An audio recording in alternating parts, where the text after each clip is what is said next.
Hello everyone दोस्तों, आज है हमारा 1000 वीडियोस की सीरीज का 101 वीडियो। सो फ्रेंड्स, आज का जो वीडियो है वो बहुत ही इंपॉर्टेंट होने वाला है उन लोगों के लिए जिन्होंने अभी तक higher order homogeneous linear differential equation with constant coefficient chapter start किया ही है। तो क्योंकि मैं जो है इस चैप्टर के अंदर इन पूरे टर्म्स का पोस्टमार्टम करने वाला हूं। सो फर्स्ट ऑफ ऑल आज का जो हमारा क्वेश्चन है वो क्वेश्चन देख लीजिए। हमारे पास d3y by D x cube minus d2y by D x square minus 4dy by D x plus में 4y इज इक्वल टू 0 करके एक homogeneous linear differential equation given है। ठीक है, सो यहाँ पे हम इसको किस तरह से सॉल्व करेंगे ये जानने से पहले सबसे पहले ये जान लेना जरूरी है कि higher order homogeneous linear differential equation with constant coefficient आखिर होता क्या है। ठीक है, सो देखिए फर्स्ट ऑफ ऑल मैं आपको ये बताऊंगा कि order and degree of differential equation क्या होता है। सो ऑर्डर और डिग्री के लिए फर्स्ट ऑफ ऑल हम ऑर्डर को जानते हैं। तो अगर ऑर्डर की बात करूं तो ऑर्डर क्या होता है, मैंने एक लीनियर एक डिफरेंशियल इक्वेशन मान लिया, आप मान के चलिए d2y by D x square का होल क्यूब प्लस में dy by D X equal to 0 एक मेरे पास में क्या है डिफरेंशियल इक्वेशन है। अब इस डिफरेंशियल इक्वेशन का हाईएस्ट ऑर्डर डेरिवेटिव जो होगा ना, ध्यान से सुनिए, highest order derivative, highest order derivative means first order derivative होता है, सेकंड ऑर्डर डेरिवेटिव होता है। उसी तरह से यहां पे कौन सा ऑर्डर का डेरिवेटिव है, इस y का दो बार में डिफरेंशिएशन हो रहा है विथ रेस्पेक्ट टू x, यानी कि ये y का क्या है डबल डिफरेंशिएशन, यानी कि मैं कहूं सेकंड ऑर्डर डेरिवेटिव है इसका। ठीक है, तो यहां पे ऑर्डर क्या हो गया second order. As it is अगर हम डिग्री की बात करते हैं तो डिग्री डिफरेंशियल इक्वेशन की क्या होती है कि जो हमने ऑर्डर निकाला उसका हाईएस्ट डेरिवेटिव इस डिफरेंशियल इक्वेशन का, उस हाईएस्ट डेरिवेटिव की जो पावर होगी वो पावर क्या कहलाएगी हमारे पास, उसका डिग्री कहलाएगा।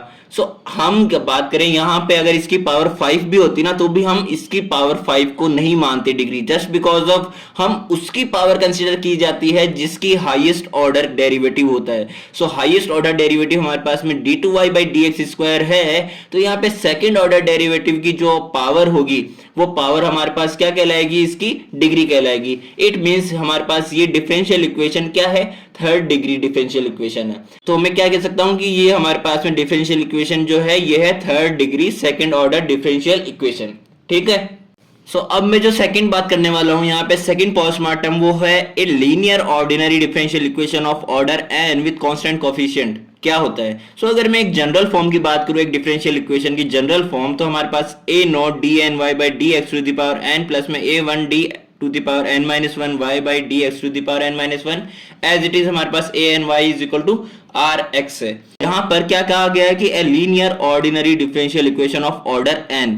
अब ऑर्डर मैंने क्या बताया था कि इस डिफरेंशियल इक्वेशन का जो हाईएस्ट डेरिवेटिव होगा, तो हाईएस्ट डेरिवेटिव यहाँ पे क्या है n है, तो ऑर्डर n हो गया विद कांस्टेंट कोएफिशिएंट। सो यहाँ पे कांस्टेंट कोएफिशिएंट क्या है, a0 a1 a2 and an तक। सो a0 a1 a2 an तक। अब देखिए यहाँ पे a0 है वो डजंट इक्वल टू 0 होगा जस्ट बिकॉज ऑफ हमने ये डिफरेंशियल इक्वेशन मानी है ऑर्डर n की, क्योंकि यहाँ पे अगर a0 0 हो गया तो ये ऑर्डर n माइनस वन की हो जाएगी ना, क्योंकि तब तो यहाँ पे हाईएस्ट ऑर्डर क्या रह जाएगा n माइनस वन।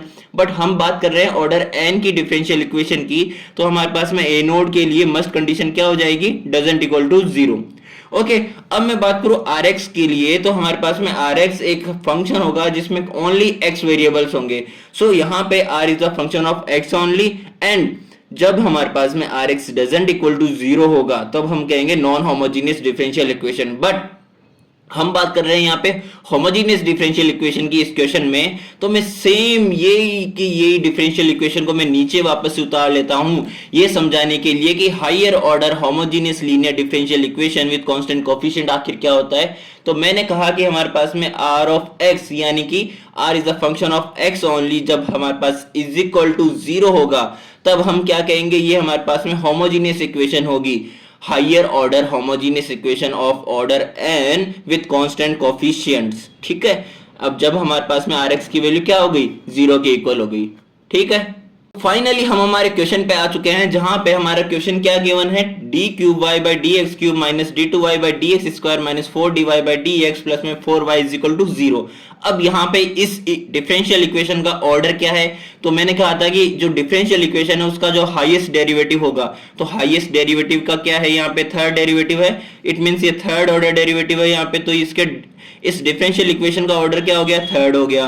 अब अब मैंने बात की थी कि इसकी जो डिग्री है वो हम कैसे डिफाइन करते हैं कि हमारे पास में जो हाईएस्ट ऑर्डर डेरिवेटिव होगा उसकी जो पावर होगी वो हमारे पास इसकी डिग्री कहलाएगी। यानी कि ये जो हाईएस्ट ऑर्डर डेरिवेटिव था ये हमारे पास थर्ड ऑर्डर डेरिवेटिव था, तो इसकी पावर मेरे पास में 1 है, तो हमारे पास में पावर ऑफ हाईएस्ट डेरिवेटिव 1 हो गई। इट मींस ये फर्स्ट डिग्री का है। तो फर्स्ट डिग्री की ये क्या है हमारे पास में डिफरेंशियल इक्वेशन है। इट मींस हमारे पास कंबाइंडली अगर मैं कहूं तो हमारे पास में यहाँ पे Rx की वैल्यू भी 0 है। तो मैंने लास्ट पेज पे बताया था कि Rx की वैल्यू जब हमारे पास 0 हो जाती है तो ये हमारे पास में होमोजेनियस इक्वेशन की कैटेगरी में आ जाती है।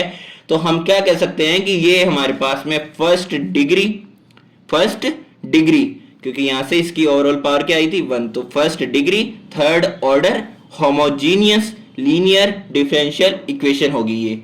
अब हम हमारे क्वेश्चन पे वापस आ जाते हैं। तो मेरे क्वेश्चन जो है उस क्वेश्चन को अगर मैं तमीज से लिखना चाहूं, मींस अगर मैं इसको थोड़ा सा शॉर्ट फॉर्म में लिखूं, थोड़ा सा प्यारा, जिस तरह से हमें लगे ये क्वेश्चन दिखने में डिफिकल्ट ना फील हो, तो मैं क्या कहूंगा कि यहाँ पे हम डिफरेंशियल ऑपरेटर को यूज में लेंगे, जहां पे डिफरेंशियल ऑपरेटर का मीनिंग होता है कि हमारे पास जो डी बाई डी एक्स का जो पार्ट है, d y by D x जो है ना, इसमें d बाई डी एक्स का जो पार्ट है उसे हम कहते हैं differential operator. So differential operator means यहाँ पे d cube by D x cube है मेरे पास में, तो डी क्यूब हो जाएगा capital D cube and y मेरे पास एज इट इज हो जाएगा। ठीक है, एंड एज इट इज मेरे पास में जब d square y by D x square है तो मेरे पास में डी स्क्वायर हो जाएगा और y as it is 4dy plus में 4y इज इक्वल टू 0 हो जाएगा। अब मेरे पास में ये हमारे पास में एक डिफरेंशियल इक्वेशन बन गई है। तो डिफरेंशियल इक्वेशन तो पहले भी थी पर हमने इसको थोड़ा सा शॉर्ट फॉर्म में लिख लिया, थोड़ा सा जिसमें मेरे को डिफिकल्टी फील ना हो रही हो। तो यहां से मैं अगर y कॉमन लेता हूं तो मेरे पास में ये हमारे पास में d cube minus D square minus 4d plus में 4 इज इक्वल टू 0 हो जाएगा एंड y मेरे पास में कॉमन आ जाएगा। तो जो कॉमन मेरे पास पार्ट आया है, इस कॉमन पार्ट को हम कहते हैं फंक्शन ऑफ डिफरेंशियल ऑपरेटर, क्योंकि ये डिफरेंशियल ऑपरेटर था। डिफरेंशियल ऑपरेटर से बनी हुई हमारे पास में एक इक्वेशन है, तो हमारे पास में ये इस इक्वेशन में हम क्या कहेंगे कि ये हमारे पास में फंक्शन है किसका, डिफरेंशियल ऑपरेटर का। जब हमने हमारे पास y को कॉमन ले लिया है तो हमारे पास अब इस इक्वेशन को सॉल्व करने के लिए हमें इसे एक ऑक्सिलरी इक्वेशन में कन्वर्ट करना पड़ेगा। एंड ऑक्सिलरी इक्वेशन में हम कैसे कन्वर्ट करते हैं कि हमारे पास हमको एक ऐसे टर्म को रिप्लेस करना पड़ता है y से जो कि इसका एक सॉल्यूशन हो। इट मींस अगर मैं y is equal to e to the power mx को रिप्लेस करता हूं इस हमारी ऑर्डिनरी डिफरेंशियल इक्वेशन में, तो हमारे पास में यहाँ पे y है पर मेरे पास में d cube d square and d b है। इट मींस इनका डेरिवेटिव है एंड यहाँ पे तो y है सिंपल, तो मैं वहां पे तो y रख सकता हूं, पर मेरे पास यहाँ पे D square D and D cube के लिए इनकी डिफरेंशियल भी निकालनी पड़ेगी। सो डिफरेंशियल हम कैसे निकालेंगे, मैं इसका फर्स्ट डेरिवेटिव निकालूं तो मेरे पास d y by D x क्या हो जाएगा, e to the power m x का differentiation e to the power m x हो जाएगा। एंड जब हम पावर में जो है हमारे पास टर्म, इसका हम डिफरेंशिएशन करेंगे विद रेस्पेक्ट टू एक्स, तो मेरे पास में एम एक्स का एक्स के रेस्पेक्ट में क्या हो जाएगा, एम हो जाएगा।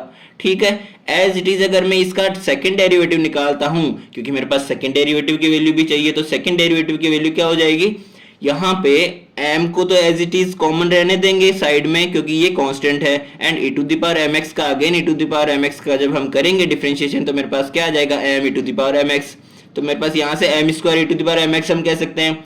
एंड अगेन हमें डी क्यूब भी निकालना पड़ेगा क्योंकि यहाँ पे डी क्यूब भी है, तो हम इसका जब थर्ड डेरिवेटिव निकालेंगे तो हमारे पास जो m स्क्वायर है वो हम एज इट इज रखेंगे बाहर, तो मेरे पास में e to the power mx का अगेन क्या हो जाएगा, m e to the power mx। It means मैं क्या कह सकता हूँ यहाँ पे m cube e to the power mx आ जाएगा। अब देखिए मैं इन तीनों वैल्यूज को जब ऊपर रखता हूं तो मेरे पास में यहाँ पे जब मैंने y को अंदर मल्टीप्लाई कर दिया तो यहाँ पे डी क्यूब की जगह पे क्या रखूंगा, डी क्यूब y की जगह पे क्या आ जाएगा, m cube e to the power mx। D square y की जगह क्या आ जाएगा, m square e to the power mx। And d y की जगह क्या आ जाएगा, m आ जाएगा and e to the power mx आ जाएगा, एंड y की जगह पे e to the power mx। तो e to the power mx को मैंने यहां से निकाला बाहर कर दिया एंड यहाँ पे मेरे पास में ये डिफरेंशियल इक्वेशन मिली। अब हमारे पास में एक ऑक्सिलरी इक्वेशन मिल चुकी है, तो ऑक्सिलरी इक्वेशन हमें मिली है m cube minus m square minus 4m plus 4 is equal to 0। तो हमें इस ऑक्सिलरी इक्वेशन के सॉल्यूशन निकालने के लिए यहाँ पे जो हमारे पास में ये जो केस है, ये केस हमारे पास बन रहा है real and distinct root of auxiliary equation for third order differential equation के लिए। सो हमारे पास इसके 3 केस आ जाते हैं जिसमें मैं आज बात करने वाला हूँ रियल एंड डिस्टिंक्ट रूट हम कैसे निकालते हैं। एंड इसकी जो आगे वाली वीडियोस है उसमें हम complex root and imaginary root कैसे निकालते हैं वो भी मैं बताऊंगा, ठीक है। सो यहाँ पे मैंने इक्वेशन को हमारे रख दिया है m³ minus m square minus 4m plus 4 is equal to 0। अब इसको सॉल्व करने के लिए यहाँ से m स्क्वायर को अगर मैं कॉमन ले लेता हूँ इन दोनों टर्म में से तो मेरे पास आ जाएगा m-1 and as it is यहाँ से 4 कॉमन ले लेता हूँ तो मेरे पास में -4 कॉमन लिया तो मेरे पास आ जाएगा m-1। अब m-1 इन दोनों से कॉमन ले लूंगा तो मेरे पास आ जाएगा m square minus 4 is equal to 0। अब देखिए यहाँ से m square is equal to 4 से मैं क्या कह सकता हूँ कि m इज इक्वल टू मेरे पास प्लस माइनस 2 वैल्यूज आ गई and m-1 is equal to 0 से मैं कह सकता हूँ कि m इज इक्वल टू मेरे पास 1 वैल्यू आ गई। अब यहाँ से m की वैल्यू मेरे को 1 मिली, 2 मिली एंड -2 मिली जो कि मेरे पास रियल है एंड डिस्टिंक्ट रूट है। इट मींस मेरे पास यहाँ पे कोई भी जो रूट है वो अगेन रिपीट नहीं हो रहा, तो यहाँ पे ये मेरे पास में सभी डिफरेंट रूट्स हैं एंड रियल रूट्स है। फाइनली जब हम इसके सॉल्यूशंस की बात करते हैं तो सॉल्यूशन ऑफ ऑक्सिलरी इक्वेशन जब हमारे पास m के रूट्स जो है m स्क्वायर में जो हमारे पास में इक्वेशन गिवन थी m³ minus m square minus 4m plus 4 तो उसके रूट्स आएंगे m is equal to 1, 2 and -2। तो इसके जो हमारे सॉल्यूशन की फॉर्म है वो लिखते हैं कि y is equal to c1 e to the power first root, c2 e to the power second root, c3 e to the power third root, यानी कि e to the power x, e to the power 2x, e to the power -2x and c1, c2, c3 हमारे पास क्या हो जाएंगे arbitrary constants. So arbitrary का means क्या है कि मनगढ़ंत जो हमने मन से कांस्टेंट माने हैं, ठीक है। सो आर्बिटरी कांस्टेंट हो जाएंगे c1, c2, c3 एंड हमारे पास फाइनल सॉल्यूशन हो जाएगा y is equal to c1 e to the power x plus c2 e to the power 2x plus में c3 e to the power -2x, क्योंकि हमारे पास जो x के coefficient है वो हमारे पास m की वैल्यूज है। तो ये था हमारा आज का सॉल्यूशन। मिलते हैं हमारे नेक्स्ट वीडियो में।